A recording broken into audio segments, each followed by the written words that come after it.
listening to you, all the YouTube videos, then I came across one that it really touched me because I know that my brother-in-law was very rude, has been very rude with my mother-in-law, and that always bothered me so much.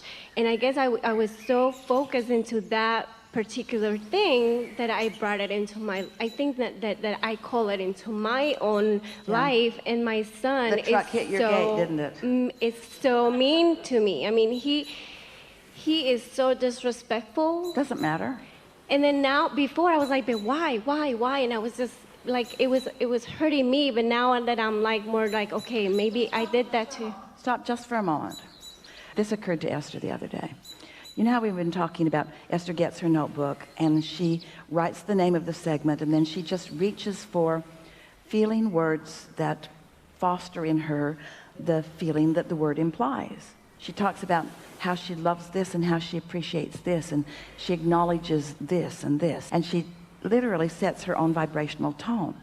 Well, without meaning to, that's what your story was just doing. It was like a segment in which you were intending future problems with these people.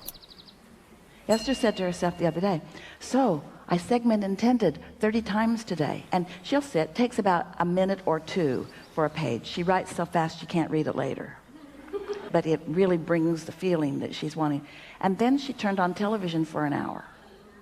And she thought, I wonder if that's segment intending too. Watching that, thinking about that, feeling like this.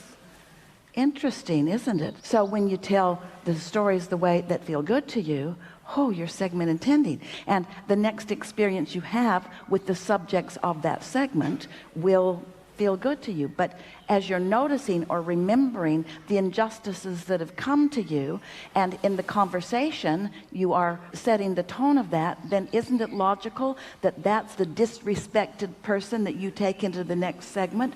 So that you do that often enough, somebody who has never disrespected anybody will disrespect you, because that's the vibration you've got going on. You say, don't you love knowing this?